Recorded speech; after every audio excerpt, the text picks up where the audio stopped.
ආයිබෝවන් අදත් අපි ජීවිත සිහින වැඩසටහනත් එක්ක බොහෝ දෙනෙකුට ජීවිතයේ සිහින තියෙනවා. ඒ සිහින විවිධ විදිහට පාට කරනවා, ලස්සන කරනවා. සමහර අය මේ සිහින ඔහේ බොඳ වෙලා යන්න ඉඩ දෙනවා.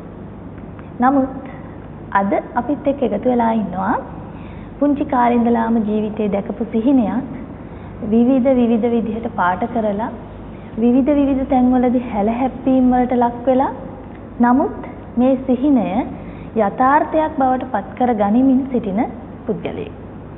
බොහොම අපූර්ව චරිතයක් පුංචි තිරයේදී ඔබට නිතරම පාහේ නැතත් හදිස්සියෙන් හරි දැක ගන්න ලැබෙනවා. බොහෝ දෙනෙක් දන්නවා ගජයා කිව්වා. මම බොහොම ආදරය කරන බොහොම හිතවත් ලෙන්ගතු ඔහුත් එක්ක තමයි අද අපි කතා කරන්න සූදානම් වෙලා ඉන්නේ. හැබැයි මෙතන ඔහු විතරක් නෙමෙයි ඔහුගේ ජීවිතේ ඔහුගේ ගමන පිටපස්සේ ඉන්න බොහොම අපූර්ව සුන්දර තව තැනැත්තියක් ඉන්නවා. කතා කරන අතර වාරයේදී අපි එයත් හඳුන්වලා දෙන්නම්. බොහොම ආදරයෙන් හරිදේ ටීවී අපේ මැදිරියට පිළිගන්නවා ලක්මාල් ගජනායක ඔබතුමන්. බොහොම ආයිබෝවන් කියනවා. ඉතින් අද ඔහුත් එක්ක තමයි අපි ජීවිත සිහින වැඩසටහන ඉදිරියට කරගෙන යන්න සූදානම් වෙලා ඉන්නේ. ඉතින් කොහොමද මේ දවස්වල? මේ දවස්වල වරදක් නැහැ උනේ. අර කිව්වා වගේ සිහින ඉදි දක්වමින් ඉන්නවා. ඒ සිහින ගමනේ සිහින මල්පල ගෙන්නන කාලයක්. සුබ කාලයක්. ඔව් මේ අපේ සමාජ මාධ්‍ය ඔස්සේ බොහොමයක් දකින්න දෙනෙකුට දැක ගන්න හම්බ වෙනවා ගජයා ටීවී කිව්වාම බොහොමයක් දෙනෙක් බොහොම දන්නවා. ලක්මාල් අයියා අහන්න කැමති මේ ගමන පිටිපස්සේ බොහොම දුර ගමනක් මේ ආවේ.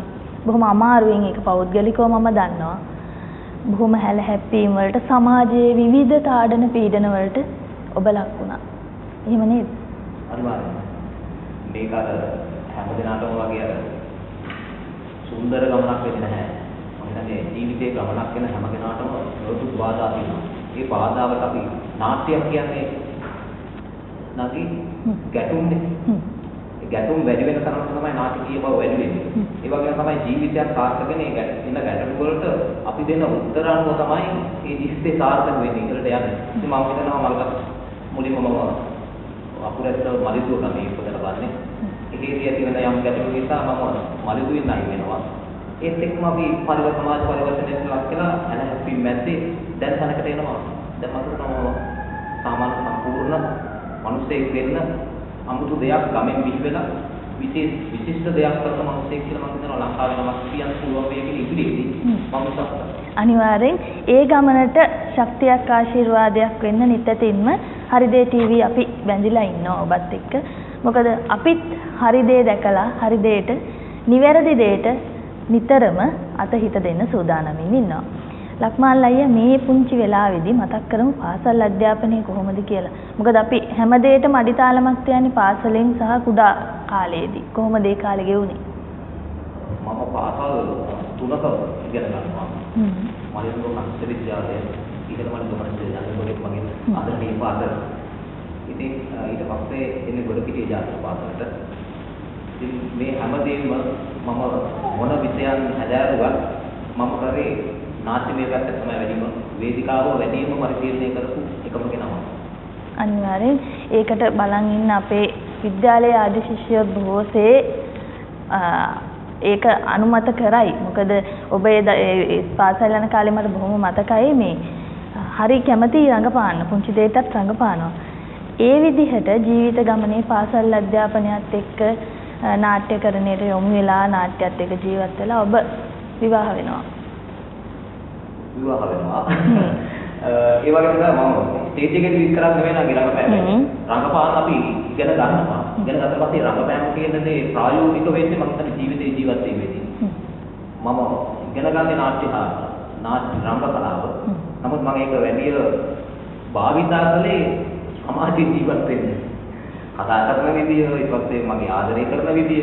මම අද මේ විදිහට රංගපෑවේ නැත්නම් අද මගේ විවිධත් මාත් එක්ක නැති වෙන්නේ.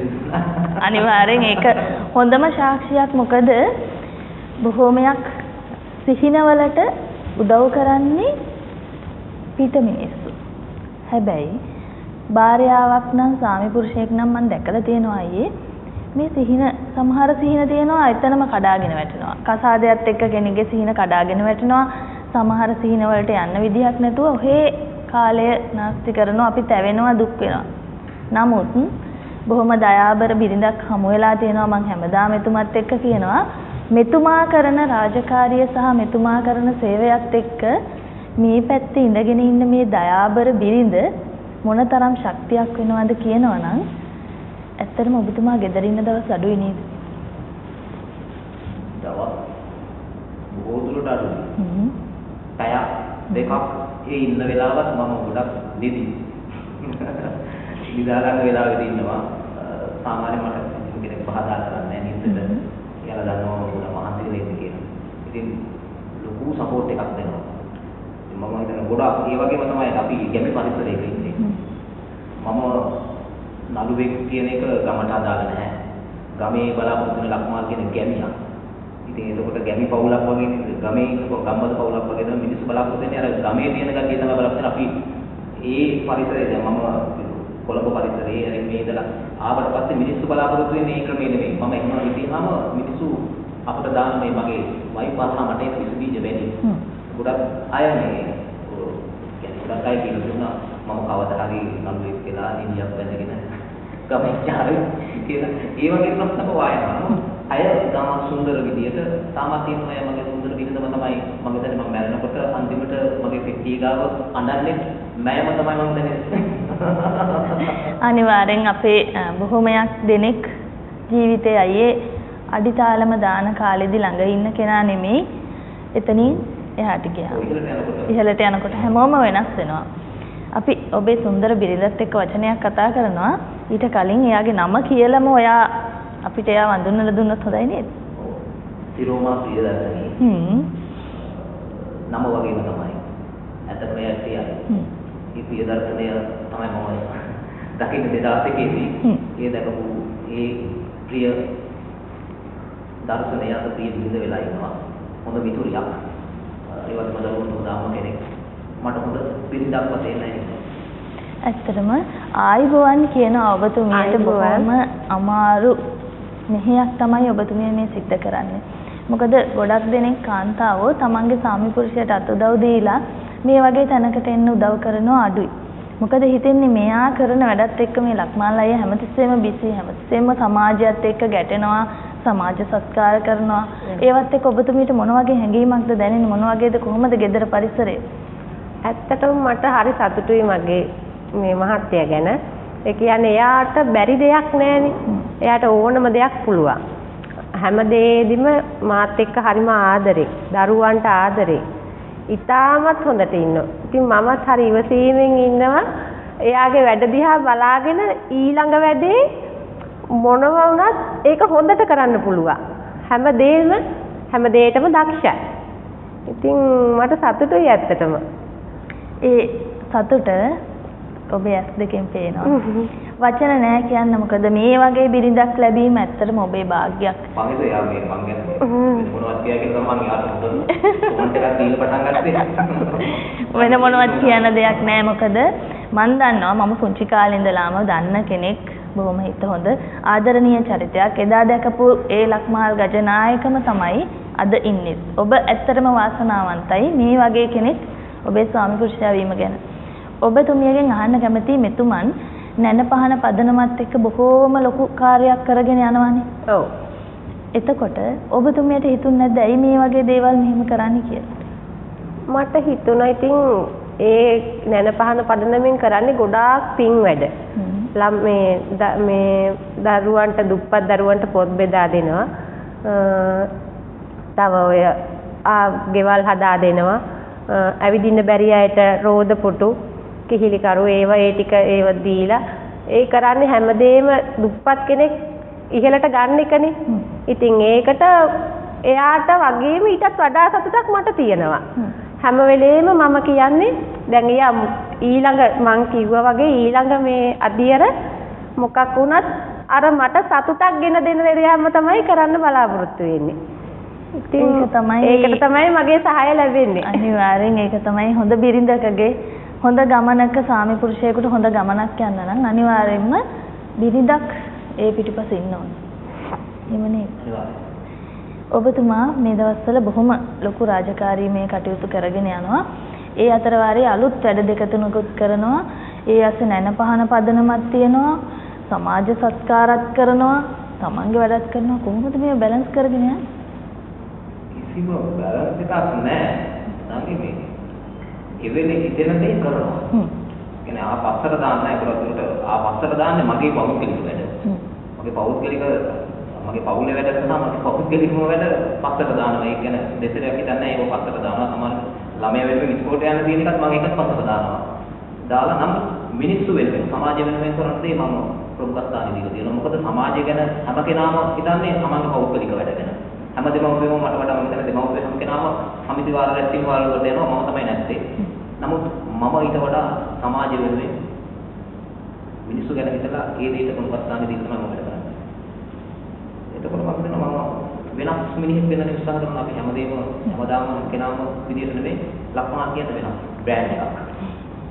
ඒ වෙනස් බ්‍රෑන්ඩ් එකත් එක්ක නුදුරු අනාගතයේදී දවසක ලංකාවේ වෙනස්ම විදිහකට යන චරිතයක් බවට ඔබතුමා පත් වෙනවා කියන එක අපිට එක හෙලාම කියන්න පුළුවන්. ඒකට අටුවා ටික ටිප්පණි ඕනේ නෑ. අපි කතා කරමු මේ කොහොමද කියලා ඒ වැඩේ ගැන. මේ දවස්වල නම් අලුත්ම වැඩක්. මගේ තුන් හිතකවත් ඉන්නේ මේ දවස්වල මේක පටන් ගන්න. නමුත් මගේ ජීවිතේ හැමදේම ලැබුණේ අහඹු විදියට. මම ඒක හොයාගෙන ගියේ නැහැ. මගේ සිහින හොයාගෙන හඹාගෙන ගියේ නැහැ. මම නමුත් වැඩ කරා. කියන්නේ සිහින සැබෑ කරගන්න නෙමෙයි මම නමුත් වැඩ කරා. වැඩ කරා ඒ අතරවාරයේදී සිහින සැබෑ වුණා. ඒ වගේම තමයි මම ඔය රංගන ශිල්පියෙක් විදියට ඒ තරම්ම මිනිස්සු අතරට ගියේ නැතුණා. සාමාන්‍ය බොහෝ දෙනා මාව දන්නවා. නමුත් නිෂ්පාදන කටයුතු කියන එක මගේ හිතේ තිබුණේ තව අවුරුදු 10කින් විතර කරන්න. නමුත් අහඹු ලෙස මම රඟපාන්න යනවා ටෙලිනාට්‍යයක ගිය මාසේ. ඒ රඟපාන්න යන ටෙලිනාට්‍යයක මම සුළු චරිතයක් කරේ. සුළු නෑ. නමුත් මම එදා පළවෙනි දවසේ රඟපාලා දෙවෙනි දවසේ එළියට එන්නේ ඒ ටෙලිනාට්‍ය නිෂ්පාදකයෙක් විදියට. අහඹු ලෙස එතන ඇතිවෙච්ච යම්කිසි ගැටලුවක් නිසා නිෂ්පාදක මහත්මයාගේ ගැටලුවක් නිසා මට ඒ අවස්ථාව ලැබෙනවා. මම ඒ අවස්ථාව කියන්නේ ප්‍රයෝජනෙට ගත්ත නෙමෙයි. ඒ අවස්ථාවට වුන් වෙනුවෙන් එදා හිටපු ඒ කලාකරුවන් ඒ වගේම සමත් කුමාර ලියනගේ ප්‍රවීණ අධ්‍යක්ෂකතුමා එතුමා වෙනුවෙන් මම ඉවෙලේ මැදිහත් වීම කරේ. මේ මැදිහත් වීම තුළ උන්ට මම ගැන මහා විශ්වාසයක් ඇති වුණා. ඒ විශ්වාසය තුළින් නිෂ්පාදන කටයුත්තට කරන්න පුළුවන් වුණා. ළඟදීම බලන්න පුළුවන් රණෝරාව කියන ටෙලිනාට්‍යය මේ දවස්වල අනුරාධපුර අපම්පොළ දලදාගම හැටුවව කියන ගල්ගමුව කියන සුන්දර හාස්ත ගුණාට සුන්දරක් වෙන ඔයවත් එක්ක ගැමි කතාවක් ඔබට සතියන්තයේදී ළඟදීම බලන්න. බොහොම දීර්ඝ ගමනක් යන්න සූදානම්ින් ඉන්න එතුමා බොහොම ලස්සන වැඩක් ඉදිරි අනාගතයේදී දරුවන්ට දැන් අද ටෙලිනාට්‍ය බැලුවාම අයියේ දරුවෙක් ඉස්සරහ තියාගෙන අපිට බලන්න බැරි තත්ත්වයක් තියෙනවානේ. ඉතින් ඔබතුමා මාත් එක්ක පෞද්ගලිකව කතා බහ කරද්දිත් පැවසුවා මේක අපි හැමෝටම එකතු වෙලා අපේ ජීවිතේ අපේ ඈත අතීතයේ රස විඳින්න පුළුවන් අවස්ථාවක් හෝරාවක් මිනිසුන්ට ලබා දෙනවා කියලා. ඉතින් ඒ ගමන එහෙම යන ගමනේ නැනපහන පදනමේ මේ දිනවල සුවිශේෂී වැඩ කටයුතු රාශියක් කරගෙන යනවා. කොහොමදයි මේ වැඩ කටයුතු කියලාත් අපි කතා කරමු.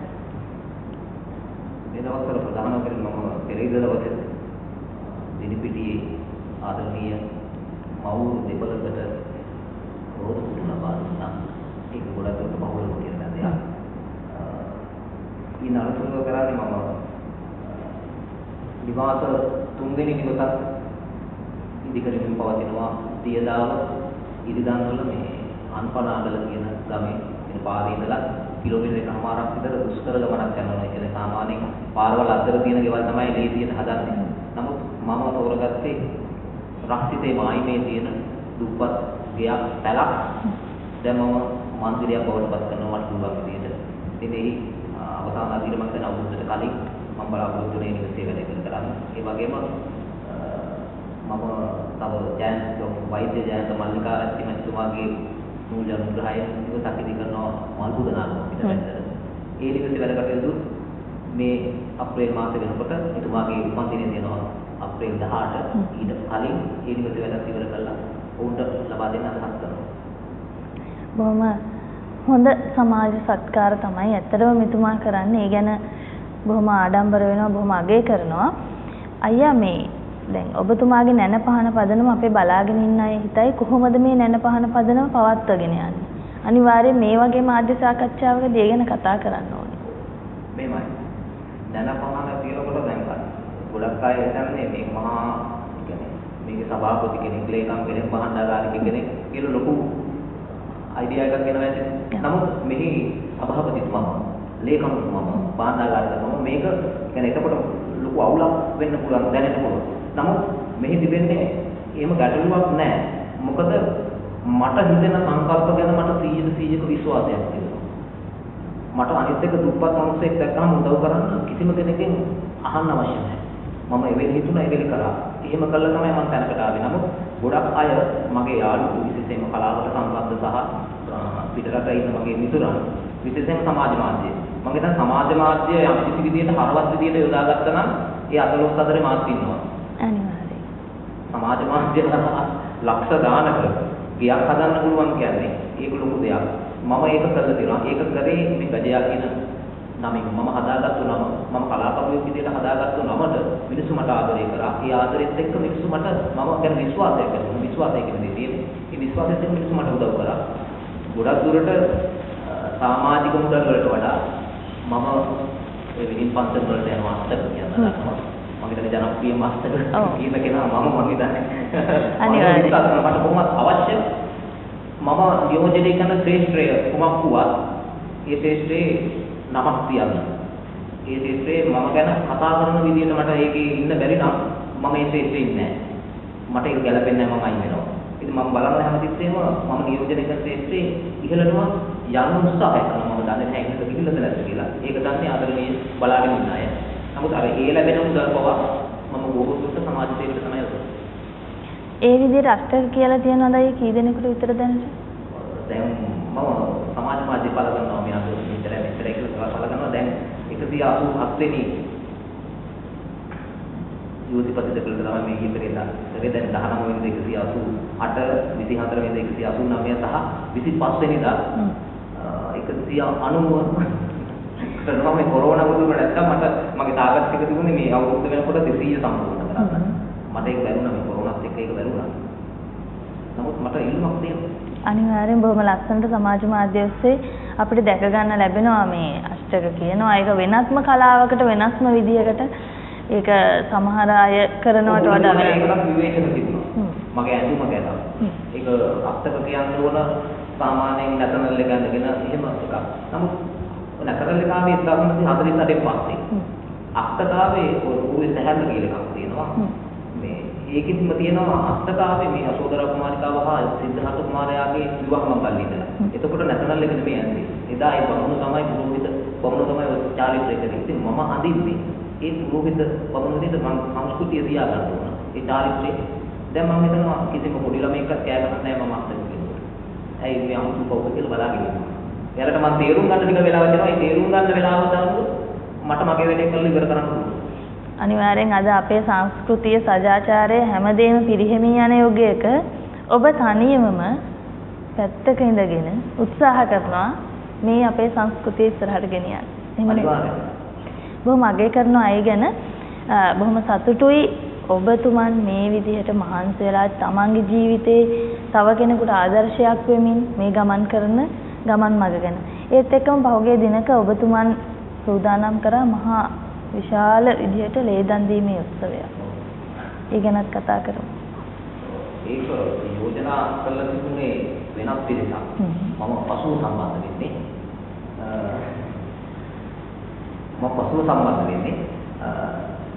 නමුත් කොරෝනා වුදුර නිසා කොරෝනා වුදුරක් නෙමෙයි. ඒ කියන්නේ සමාජ මාධ්‍යයේ යම් කිසි අය පුවත් මවනවාදී. පුවත් මවලා කියන තියෙන තත්ත්වයට වඩා ඇති කරලා දේවල් දීලා නොදන්න දේවල් කරන්න ගිහිල්ලා සමාජය කැළඹෙනවා. ඒ අවස්ථාව නිසා ඒක අපේ පවත්වන තිබුණු දිනෙට පවත්වන්න බැරි වුණා. ඉතින් ඊට පස්සේ මගේ සංවිධායකවරු ගොඩක් කලකිරුණා. සංවිධානය කළ ඕන මෙන්න කියලා එහෙම වුණා. එයාලා දෙන් වෙනවා. නමුත් මට මේක කරන්න උනන්දු දෙන්න මම කොහොමද සමාජයට හැර වැඩ කරනවා. ඉතින් ඒක නිසා මම නියෝජනය කරන තරගයන් ආයතන එකතු වෙලා අපි මේ ලේදම් දීමේ වැඩපිළිවෙල ලක්ෂණට ක්‍රමානුකූලව තම හොඳ විදියට විශිෂ්ට විදියට අවශ්‍යම වෙලාවක රටට අවශ්‍යම වෙලාවක ලේ බිඳුවේ වටිනාකම දැනෙනම වෙලාවක මම මේ දේ කරා. ඒක තමයි ඔබතුමාගේ තියෙන සුවිශේෂී හැකියාව. මොකද Taman තනියෙන් ගමනක් යනවා. ඒ ගමනට වටේ ඉන්න පිරිසත් නොදැනීම එකතු වෙනවානේ. ඔව්. අනිවාර්යයෙන්ම එදා ගොඩක් අය එකතු වුණේ මට මුදල් ලැබුණා. රටවල් වල ඉන්න අය විශේෂයෙන්ම මම සඳහන් කරන්න ඕන මට හැමදාම මේ හැම කටයුත්තකම මට අතුලකණිකු විශේෂම යාළුවෝ ටිකක් ඉන්නවා. ඒ යාළුවෝ අතරින් විශේෂම කෙනා තමයි කොරියානු දේශයේ සුකුන් අනුරාධ දෙන්න ඕන. විශේෂයෙන් මගේ ගීතයේ රචකයාතුරු. මගේ දෙවෙනි ගීතයේ රස රචකයාතුරු. හොඳ නිර්මාණකරුවෙක්. ඒ වගේම මගේ දෙක විනාශී සිහිනෙදිත් ඔහු තමයි දැවැන්තම මගේ පිටිපස්සේ ඉන්න නිවැරද්ද. බිරිඳට අමතරව මගේ දැන් කියන්නේ අපි දෙන්නගේ තියෙන ප්‍රශ්න ගැටලු ඔක්කොම අපි දෙන්න සාකච්ඡා කරලා තාම හැබැයි සුකුන් මල්ලු මම තාම කියන්නේ හැබැයි අපි දැකලා නැහැ හම්බ වෙලා නැහැ. නමුත් ඔහු මට යෝධ ශක්තියක් දෙනවා මේ ගමනේදී. කියන්නේ මුදලින් පවා හැමදේදීම. එයා අහන්නේ අයියේ කීයක් මදිද කියන එක විතරයි අහන්නේ. එයා හැම වෙලාවෙදිම එකතු වෙලා මාත් එක්ක වැඩ කරනවා. ඒක නිසා මම දැන් ඔහු දෙන ශක්තියත් එක්ක මම හිතනවා මට කිසිම වැඩක් කරන්න බය නැහැ. ඒක තමයි අපි හොඳ වැඩක් කරනකොටයි හැමදාම අපිට ශක්තියක් වෙනවා. අපිට අත්වැල් බැඳ ගන්න පිරිසක් ඉන්නවා. අපිට නිතින්ම කොහෙදෝ නැති විශ්වයේ ආශිර්වාදයක් අපිත් එක්ක එක්කාසු වෙනවා. එහෙම නේද?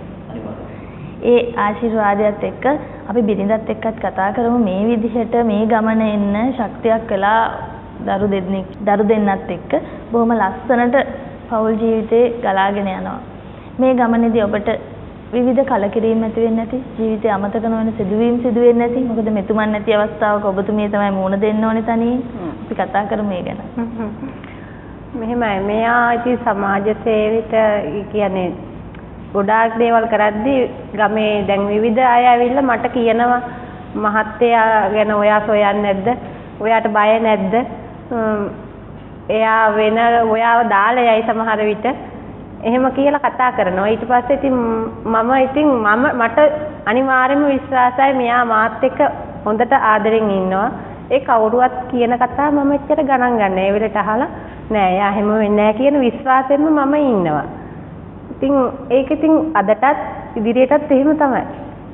ජීවිතේ මිනිස්සුන්ට ඉස්සරහට යන්න විවිධ වූ දේවල් මතුවෙනවානේ. ඒ වගේ ප්‍රශ්න ගැටලු තමයි ඉතින් අපි ගැමි පරිසරයක ජීවත් වෙද්දී ඒ වගේ දේවල් වලට මුහුණ දෙන්න ඕනේ. ඒත් එක්කම ඔබතුමියත් එක්ක කතා කරද්දී බොහොම සුවිශේෂී කාරණාවක් තියෙනවා දැනගන්න. මොකද බොහෝ සෙයින් කාන්තාවන්ට උදව් කරනවා අඩුයි. මෙතුමන් අසරණ වෙච්ච ගර්භණී මාවරුන් තමන්ගේ ගෙදර ගෙනල්ලා තියාගෙන තමන්ගේ බිරිඳ හා සමානව රැකවරණයක් ලබා දෙමින් සමානවම තුවම් බලාවි ඇයි මේ කියලා.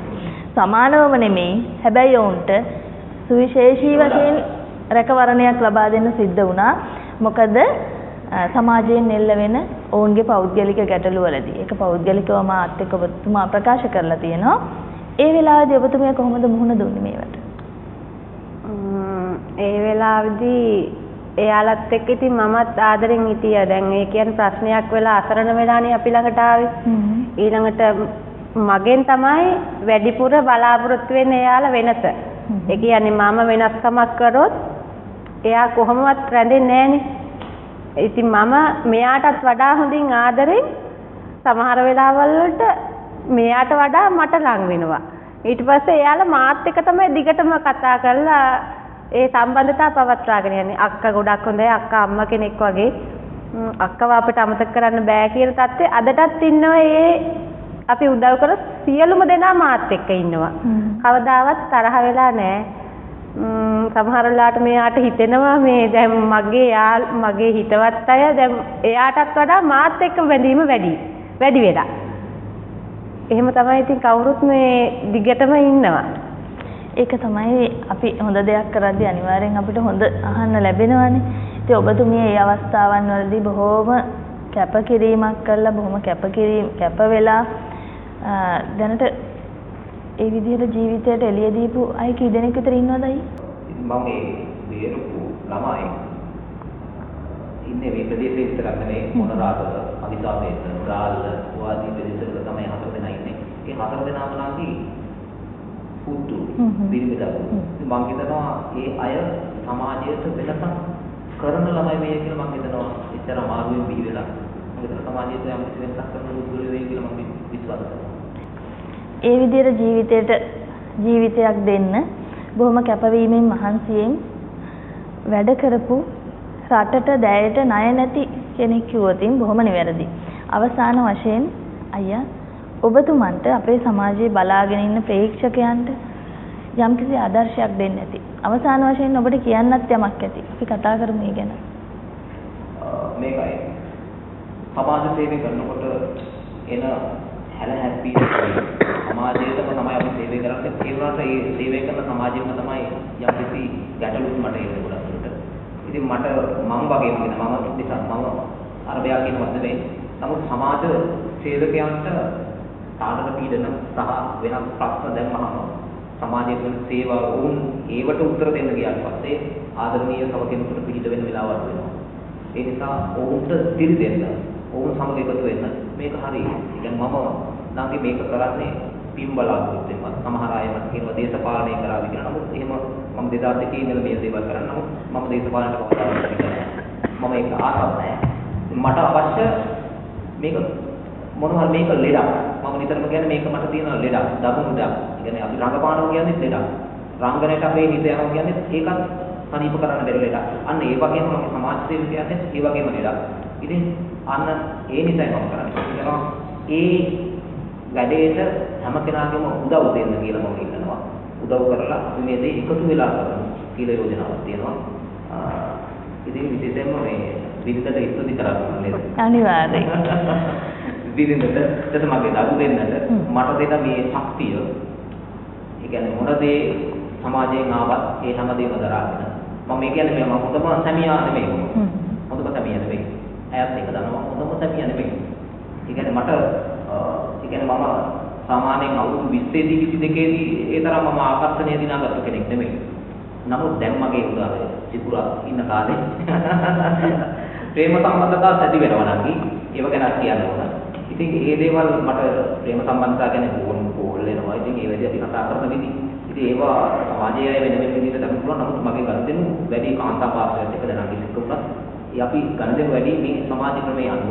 ඉතින් මේ දේවල් තේරුම් ගන්න. අපි හොඳ ගමනක් යනවා. ඉදිරියේදී මම හරිදී ටීවී එකටම එනවා. මීට වඩා යමක් කරලා පෙන්නපු කෙනෙක් විදිහට එනවා. ඉතින් ඔබ මේ අවස්ථාව මට ලබා දුන්නා. හරිදී ටීවී ආයතනයේ සභාපතිතුමා ඒ වගේම ඔබ අතුරු සියලුම දෙනාට මම ස්තුති කරනවා අවංකාරණීය ස්තුතිය මම ආපු දෙවෙනි දවස. ඉතින් නැවතත් එනවා ඒ එන්නේ හරි දෙයක් කරලා ඒ හරි දේ කරේ කොහොමද කියලා කතා කරන්න. ඔබේ ආයතනයට ඊටමත් ආඩම්බරයෙන් පියන ගන්න බලාපොරොත්තු වෙන තමයි අද මම මෙතෙන් ආවේ. බොහොම සතුටුයි මොකද එතුමන්ගේ නිහතමානී භාවය මේම ඔප්පු වෙනවා. මම මීට අවුරුද්දකට වැඩි කාලයක් ඔස්සේ ඉඳලා මෙතුමන්ව මේ මැදිරියට කැඳවාගෙන ඉන්න බොහෝ සෙයින් උත්සාහ කරා. ඒ උත්සාහයේ පුංචි මල්පල ගැනීමක් තමයි අද මට ඕමනා වුණේ වෙන මොනවත් නෙමෙයි අපේ සමාජයේ බොහෝමයක් දෙනෙකුට හීන පස්සේ හඹාගෙන යද්දි තමන්ගේ වටපිටාවේ ඉන්න අය තමන්ගේ භාර්යාව ස්වාමි පුරුෂයා මග ඇරෙනවා අතෑරෙනවා. නමුත් මෙතුමන් මේ සියල්ලම එක්ක තමන්ගේ ජීවිතේ ජයග්‍රහණය කරා බොහොම හිමින් ගමනක් යනවා. මොකද මම දන්නවා ලක්මාල් ගජනායක කියන පුද්ගලයාට ඔහුගේ උපන් භූමියේ ඉඳලම බොහෝ සෙයින් කරදර බාධක දුක් කම්කටොළු රාශියකට මුහුණ දෙන්න සිද්ධ වුණා. මෙතුමිය ඔහුට බොහොම ශක්තියක් වෙලා නිතින්ම හැම මොහොතකම ළඟ ඉන්න නිසා ඒ හැම දෙයකම නිවැරදි විසඳුමක් තිබුණා. ඉතින් මේ විදියට ශක්තියක් වෙලා මේ යන ගමන තව තවත් සාර්ථක වේවා. සුබ දෙයක් මේ ලංකාවට හොඳ දෙයක් ලෝකයටම දෙන්න මෙතුමන්ට හැකියාව ලැබේවා. මේ පුංචි පවුලත් එක්ක නැවතත් දවසක හරිදේ ටීවී මේ මැදිරියේදීම කතා බහ කරන්න බලාපොරොත්තු වෙනවා. මෙතුමන් මීට වඩා තව ඉහළට ගියපු දවසක. එහෙමනම් අද අපිට වෙන් වෙලා තියෙන කාලය හමාර වෙනවා දුකින් උනත් ඔබේ නිවසෙන් සමුගෙන යන්න සිද්ධ වෙනවා. අපිට ලියන්න හරිදේ ටීවී ප්‍රධාන කාර්යාලය අබේසේකර ලිබඩු මාලිගයේ උඩුමහල ලබුදුව ගාල්ල. කතා කරන්න අපිට ඔබ අතරෙත් ඇති මෙවන් දක්ෂයෝ අපි සූදානම් හරිදේ ටීවී තුලින් ඔබට සමාජගත කරන්න. අපේ දුරකථන අංකය 077 321 39 66. එහෙනම් ගිහින් එන්නම් සුබ දවසක් හැමෝටම. ආයුබෝවන්.